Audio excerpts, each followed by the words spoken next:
mano, o Guilherme mandou isso aqui pra você. Essa música te coloca na pele de um cara que tá agonizando e morrendo lentamente enquanto reflete sobre o sentido da vida. Mas, apesar da imersão cinematográfica, a canção é repleta de detalhes e mensagens que até hoje quase ninguém conseguiu perceber. Hoje eu vou revelar a verdade por trás de Tô Ouvindo Alguém Me Chamar dos Racionais MCs. Eu sou o Guilherme e você está no Decifra Hits. Tô ouvindo alguém gritar meu nome, parece um mano meu, é voz de...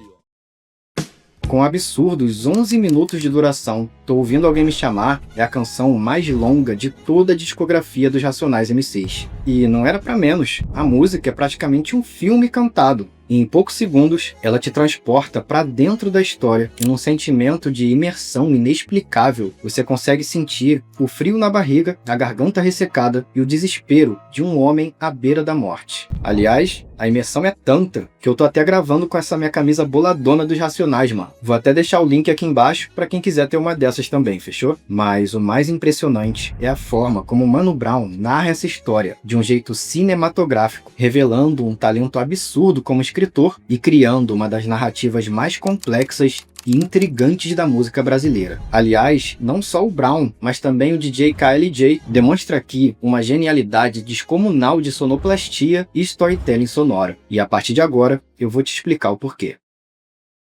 Primeiramente, durante todos os 11 minutos, ouvimos esse beep tocando.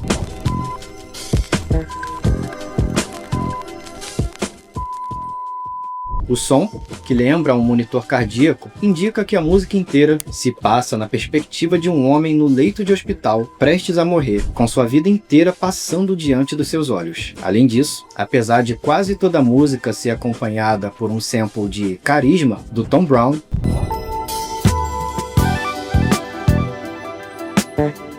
Tô Ouvindo Alguém Me Chamar começa com um outro sample, o de Do It To Me Now, do The Fatback Band.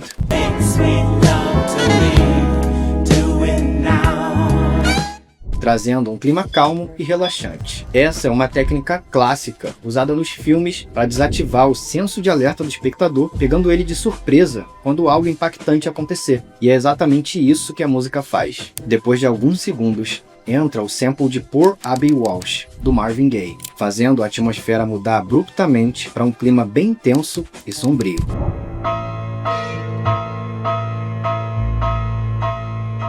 É nesse momento que a gente ouve alguém gritando. Aí, mano, o Guilherme mandou isso aqui pra você. E finalmente, a música começa. Curiosamente, ela começa no clímax, já no final da história, e logo em seguida te transporta para o passado até você entender como ele chegou naquele ponto. Essa é uma estrutura de storytelling adotada por grandes obras-primas do cinema brasileiro, como Cidade de Deus e Tropa de Elite 2. Uma narrativa extremamente difícil de elaborar, mas que os Racionais executaram com maestria nessa canção. E para deixar tudo ainda mais complexo, essa história não é contada de forma linear. Ela avança e retrocede no tempo, embaralhando fatos, pensamentos e lembranças, o que acaba deixando algumas partes da música bastante confusas para algumas pessoas. E como eu nunca vi ninguém fazendo isso ainda, eu me desafio a destrinchar com você, a partir de agora, tudo o que realmente aconteceu até a morte do narrador, os simbolismos ocultos na letra e a verdadeira ordem cronológica de Tô Ouvindo Alguém Chamar. Para isso, a gente precisa primeiro conhecer a história do Guina. Peraí, não esse Guina, esse aí é só um farsante. Tô falando do verdadeiro Guina. Falando cronologicamente, o evento mais antigo que é narrado na música, eu acredito, é a infância dele. Lembro que um dia o Guina me falou que não sabia bem o que era amor. O Guina foi uma criança que cresceu num lar muito pobre e completamente desestruturado. Segundo ele, seu pai era um inútil, digno de dó e vivia bêbado. Então, na ausência da figura paterna, o Guina ia buscar na rua a referência que ele não tinha em casa. E, ao invés da escola, ele viu o crime como seu verdadeiro símbolo de escolaridade, como a letra deixa claro, através do genial jogo de palavras. Prestou vestibular no assalto do busão, numa agência bancária se formou ladrão. Para uma criança que se sentia humilhada, indo para a escola com roupa rasgada e dada de esmola, render a sociedade com um revólver calibre 22 na mão, fez o Guina perceber que ele nunca mais se sentiria inferior. A partir daí, foi um caminho sem volta. Beleza, mas onde é que entra o narrador nessa história? Bom, como a letra não menciona o nome dele, eu vou apenas chamar ele de João. Assim como Guina, a menção mais antiga de João na música remonta à sua infância, que não foi muito diferente. Apesar de estar na escola, o João cresceu vendo os malucos lá no bairro falando de revólver, droga e carro. De alguma forma, aquela visão de poder, de resultado rápido que a criminalidade oferecia, atraía ele bem mais do que o caminho tradicional, muito mais lento, difícil e incerto do que a escola poderia oferecer. Bom, isso é como João pensava. O irmão dele, que eu vou chamar de Gabriel, tinha um pensamento completamente diferente. Como óleo e água, eles não se misturavam de jeito nenhum. Gabriel era um jovem estudioso que sonhava em se tornar advogado, algo que parecia tão distante e ilusório para o João que ele chega a desdenhar do irmão dele na música. Cusão, fica você com seu sonho de doutor. Quando acordar cê me avisa, moro? É nesse momento que a gente percebe que a infância não determina o seu destino. Mesmo crescendo na mesma casa, João e Gabriel seguiram rumos totalmente opostos, mostrando que nascer na quebrada nunca foi sinônimo de se tornar criminoso. Algo parecido foi contado no filme Cidade de Deus, que compara a jornada do Buscapé e o Zé Pequeno. Os dois nasceram na mesma comunidade, sendo que um virou fotógrafo e o outro virou bandido. Por isso que eu não acredito em falta de opção, falta de oportunidade. O ser humano ele tem um livre-arbítrio e escolhas podem ser feitas. Eu mesmo passei uma parte da infância vendo essa realidade. Eu tenho amigos que cresceram na mesma rua que eu e morreram antes dos 20 anos, e outros que se tornaram jornalistas, designers, seguranças. Para mim, o que influencia muito mais é o ambiente familiar. O documentário Falcão, Meninos do Tráfico, lá dos anos 2000, já mostrava como a maioria da molecada envolvida no crime não tinha a presença do pai em casa, que mais uma vez pode até influenciar, mas não determina o destino do adolescente. E a própria música traz um exemplo disso, porque apesar da mãe do João estar morta, Minha finada mãe, proteja o seu menino. ele provavelmente tinha um bom relacionamento com o pai dele, o que a gente consegue perceber quando ele diz: Porra, mó saudade do meu pai.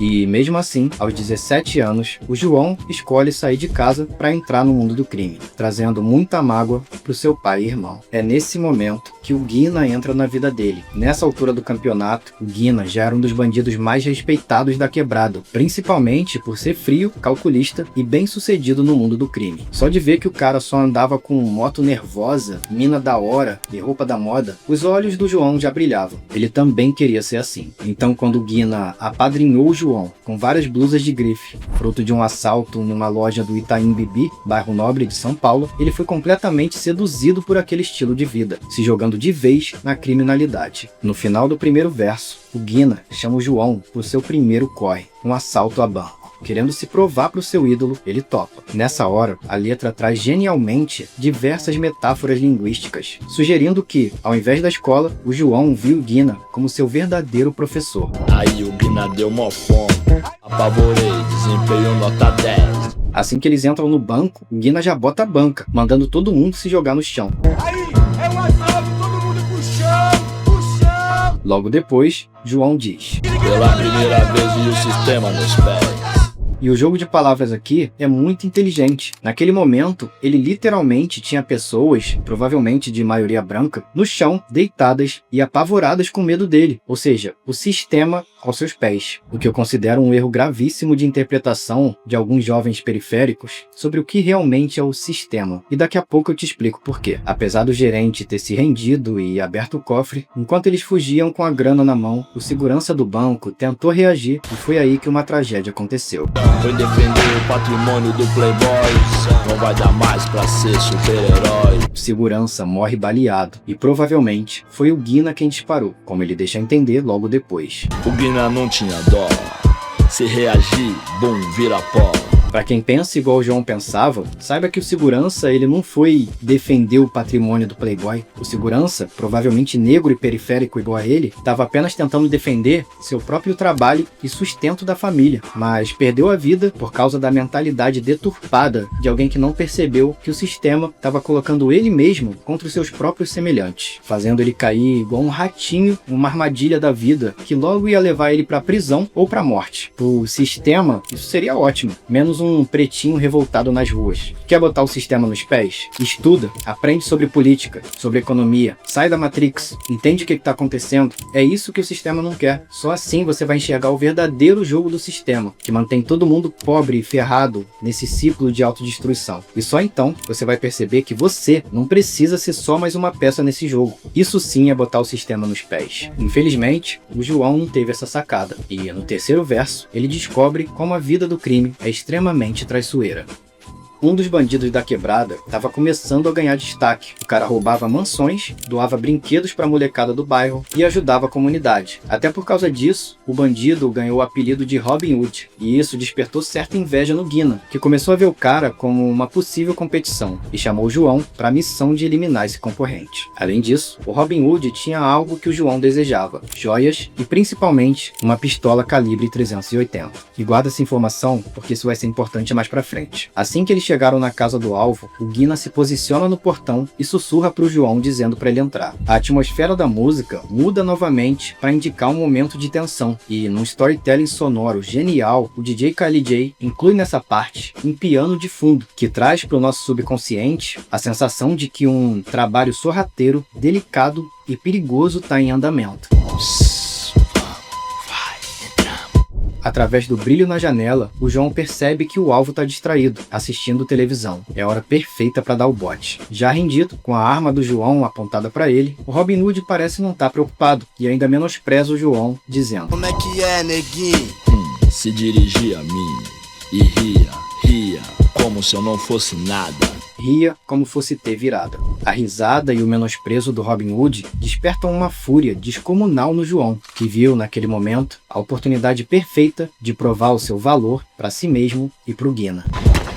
Era uma vez Robin Hood. Apesar de estar morto, o Robin Hood caiu de olho aberto, encarando o João como se naquele momento estivesse o amaldiçoando. Mesmo depois do cara levar 6 tiros, o Guina chega mais perto e dá mais 3 disparos. Isso não só reforça o quão frio ele é, mas também funciona como uma assinatura do professor na prova do seu aluno. Foi nesse momento que o João finalmente ganhou o respeito do Guina, por ter tirado a sua primeira vida. Provavelmente, o tal Robin Hood tinha uma esposa e um filho pequeno, que estavam na casa e presenciaram aquela cena horrível, gerando traumas irreparáveis na mente deles e na mente do próprio João, pelo que ele deixa a entender na letra. O que eu tô fazendo aqui? Meu tênis sujo de sangue, aquele cara no chão, uma criança chorando e eu com um revólver na mão. Era um quadro do terror e eu que fui o autor. Pela primeira vez na música, o João demonstra arrependimento de ter entrado para a vida do crime, mas agora já era tarde demais. Desde que tirou a vida do cara, ele nunca mais conseguiu dormir direito. Diariamente, o João tinha pesadelos, onde ele ouviu os sons que mais o marcaram naquela noite. Pouca gente percebeu, mas todos esses sons podem ser ouvidos durante vários pontos da música, como se a gente estivesse sentindo na pele essa alucinação. Desde o choro da mulher do Robin Hood, Especialista em invadir mansão,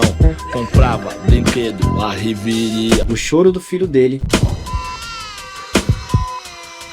e a risada do próprio Robin Hood, menosprezando o João antes dos tiros.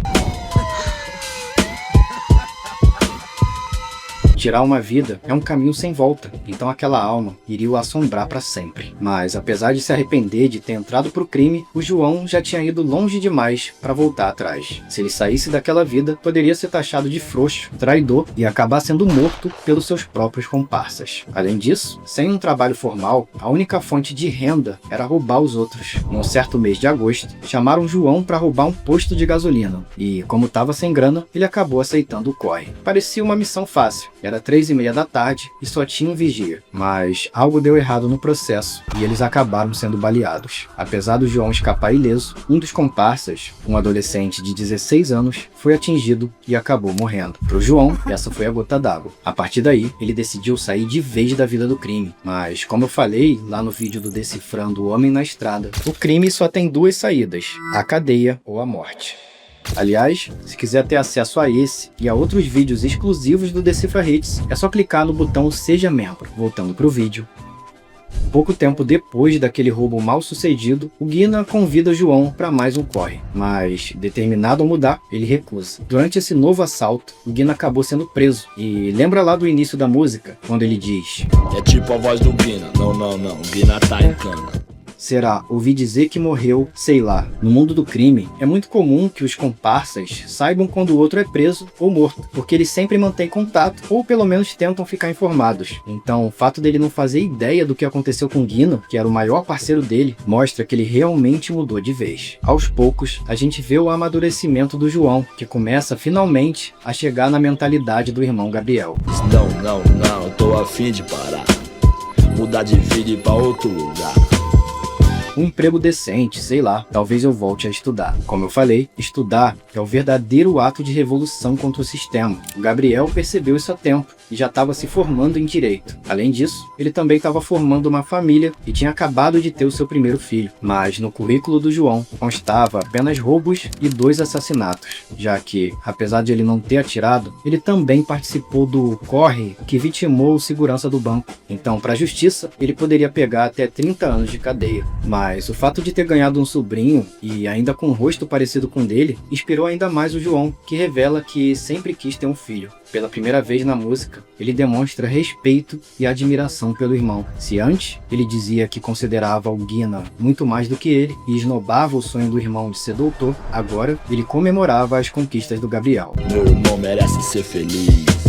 Graças a Deus, não fez o que eu fiz. Numa certa noite, o João tem um sonho que parece uma premonição. Uma mulher dizendo que um conhecido dele iria o matar. Aquilo deixa ele preocupado, mas ele acha que pode ser apenas uma paranoia causada pelo uso da cocaína. Um vício que ele provavelmente adquiriu por influência do Guina, que, segundo ele, cheirava pra caralho, vixi, sem miséria. Além disso, a droga amplifica ainda mais as alucinações e os pesadelos que sempre trazem sua mente de volta pro dia em que ele matou Robin Hood. Ainda ouço gargalhada, choro, vozes. A noite era longa, mó neurose. E aos poucos, aquele sonho profético parece se tornar cada vez mais próximo da realidade. E João descobre que ofereceram dinheiro pela cabeça dele e que agora tem uns caras atrás dele. O motivo? Disseram que ele caguetou o Guina, que teria sido preso por causa dele. João sabe que isso não é verdade, mas seus antigos parceiros não estavam nem aí, só queriam a grana. Ele já estava há muito tempo sem conseguir dormir direito, e com o calor, a insônia só piorou. A partir desse momento, começa uma série de eventos que eu chamo de a intuição da morte. Tipo assim, parece que toda a ação dele é direcionada para levar ele para a morte, como se ele tivesse uma conta atrasada que estava na hora de pagar, porque mesmo com um prêmio na cabeça dele, ele resolve sair de casa. Além disso, antes de sair, ele olha para a arma dele e desiste de levar, deixando ela em casa. Uma parada parecida aconteceu com Tupac, que no dia que ele foi baleado, deixou o colete no hotel por causa do calor. Nesse momento, também acontecem 2 eventos que para mim parece que são muito comuns entre pessoas que estão chegando na sua hora de partir. A aceitação.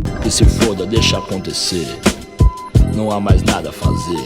E a reflexão. Eu já vi relatos de que, antes de morrer, algumas pessoas ficam mais reflexivas, como se começassem a dar valor para as coisas mais simples da vida e da natureza, sabe? E é exatamente isso que eu percebo nessa parte da música. O João vai pra pracinha, fica admirando as árvores, as estrelas, a lua. Tem poucos carros na rua, ele vê as crianças brincando na praça e relaxa com um vento fresco soprando no seu rosto. Num certo momento, seu cigarro acaba e ele vai até o bar para buscar mais.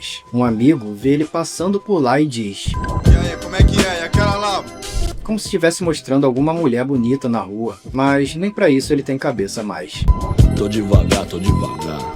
Essas cenas também representam aquela clássica calmaria antes da tempestade, quando as coisas se acalmam demais antes de algo trágico acontecer, e não deu outra. Nesse momento, João diz: 10 minutos atrás, foi como uma premonição. 2 moleques caminharam em minha direção. Detalhe, ele fala isso exatamente nos 10 minutos e 30 segundos da música, ou seja, praticamente 10 minutos depois daquela cena onde ele foi baleado lá no começo. Isso revela que todas as memórias e os pensamentos dele até agora foram narrados em tempo real, e o bip do monitor cardíaco acompanha cada segundo, lembrando que, durante todo esse tempo, você estava ouvindo os devaneios de um homem agonizando enquanto morria lentamente. Logo em seguida, ele diz: Não vou correr, eu sei do que se trata. Se é isso que eles querem, então vem, me mata. Novamente, a aceitação agindo. A intuição da morte está obstinada a levar ele embora, e o diabo agora guia o destino dele. Nessa hora, os dois moleques se aproximam e, numa ironia cruel, o João percebe que a arma utilizada pelo atirador é a pistola 380 prateada, que ele tinha roubado do Robin Hood e dado de presente para o Guina. É o ciclo do karma e da morte se fechando. Se não bastasse ele morrer com a mesma arma do cara que ele matou, ele morre pelas mãos de um moleque novato, assim como ele era quando ele matou o Robin Hood. No final das contas, aquela jura do bandido morto por ele foi de fato uma maldição que literalmente voltou para levar ele embora. Nesse momento, o atirador diz: Mas depois do quarto tiro. Lembra dessa frase? Foi nela que a música começou, e só agora que a gente voltou para esse ponto clímax. Com você já ciente de todo o contexto da história que antecedeu esse momento, o que acontece a partir de agora soa muito mais pesado e intenso. João leva tantos tiros que ele nem sabe mais quantos foram. Só sabe que depois do quarto disparo, ele perdeu a consciência, caiu no chão e estava tão encharcado de sangue que a sua roupa grudava no corpo. João não sentia seu braço e nem conseguia se mexer da cintura para baixo, indicando que, provavelmente, ele levou tiro nas costas e as balas atingiram sua coluna. Ou seja, se sobrevivesse, talvez nunca mais voltasse a andar. Sinto a garganta ressecada e a minha vida escorrer pela escada. Ninguém na multidão vem me ajudar. Que sede da porra, eu preciso respirar. Pode até parecer que eles colocaram essa frase por acaso, mas foi genial o que eles fizeram aqui. Eles basicamente descreveram uma condição chamada de choque hipovolêmico, que acontece quando uma pessoa sofre um ferimento com hemorragia grave. O coração fica com muita dificuldade de abastecer o corpo com sangue e oxigênio. Essa condição ela é interpretada pelo nosso cérebro como uma sede desesperadora, que não tem nada a ver com água, e sim com falta de sangue. Além disso, a pessoa fica com falta de ar e pode ter alucinações. É por isso que a mente dele fica oscilando entre o passado e esse momento presente várias vezes durante a música. Por isso também que logo em seguida ele diz: Cadê meu irmão? Eu tô ouvindo alguém me chamar. E começa a ter vários devaneios e alucinações. Numa música sem refrão, essa é a hora do gênio KLJ brilhar, com sua sonoplastia cinematográfica, que mistura batidas do coração, o som da ambulância, o choro do bebê, o riso do bandido e a respiração ofegante do narrador prestes a morrer. Nas suas últimas palavras, como uma oração, o narrador pensa: Mas se eu sair daqui, eu vou mudar. Eu tô ouvindo alguém me chamar. Talvez ele mude numa outra vida, porque nesse momento a gente descobre que quem estava chamando ele esse tempo todo era ninguém menos do que a própria morte. Um chamado do qual ele atendeu assim que ele resolveu sair de casa aos 17 anos para entrar para a vida do crime. Logo em seguida, a gente ouve o bip que acompanhou a música inteira ficar estável, indicando finalmente que o João morreu. Morreu arrependido de tudo de errado que ele fez, do valor que ele não deu às coisas simples da vida, da família que ele não valorizou e do caminho de crime que ele escolheu. Lá atrás, num certo momento da música, ele tinha revelado que ele viveu 7 anos em vão. Ou seja, se ele saiu de casa aos 17 anos, ele morreu aos 24. O próprio Mano Brown já revelou que o Guina e o narrador são personagens fictícios, mas contam a história real de muitos jovens da periferia. Uns nem chegam aos 25 anos de idade, e outros usam as mentes brilhantes e talentosas para o crime ao invés de fazer algo útil à sociedade, e acabam mofando dentro da prisão. Mas essa canção também te faz refletir sobre o contraste entre a sedução do mundo do crime e as escolhas que cada um pode fazer. Se as pessoas entendessem a verdadeira mensagem por trás das músicas dos Racionais, com certeza esse mundo seria um lugar muito melhor e mais seguro para todos nós. É exatamente sobre isso que eu falo no vídeo de Decifrando o Homem na Estrada, um dos nossos vídeos exclusivos para membros que está aparecendo aqui em cima. E quem quiser assistir mais análises de músicas dos Racionais, é só clicar nessa playlist que eu estou deixando aqui do lado. Muito obrigado por assistir até aqui e te espero no próximo vídeo.